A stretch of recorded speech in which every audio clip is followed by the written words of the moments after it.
Республика вернула доверие избирателей, жителей региона. Это наглядно демонстрирует явка на президентских выборах 18 марта.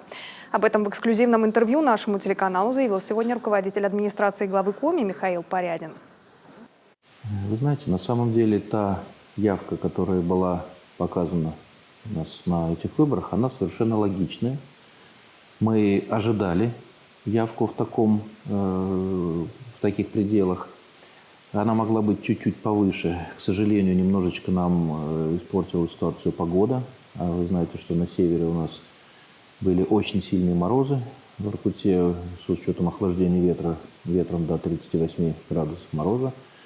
К сожалению, это брало у нас некоторый процент людей. Это в основном семьи с детьми, которые просто не смогли оставить детей и не пришли голосовать. Это оценивается от 1,5 до 4% в зависимости от регионов. Тем не менее, несмотря на сложные погодные условия, люди в основной своей массе пришли голосовать.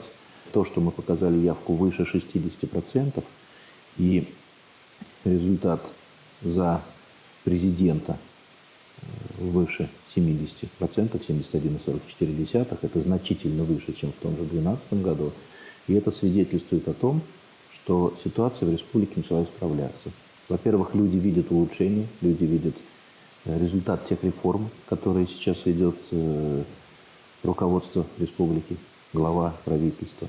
Но то, что люди пришли, несмотря на сложные погодные условия, несмотря на те беды и невзгоды, которые нас преследовали последние годы, говорит о том, что люди все-таки не утратили доверие, и это доверие к выборной системе возвращается. Это очень хороший факт, и мы с удовольствием для себя отметили, что у нас действительно появилась обратная связь от людей, которые показали своей гражданской активностью то, что они неравнодушны к тому, что происходит у нас в республике.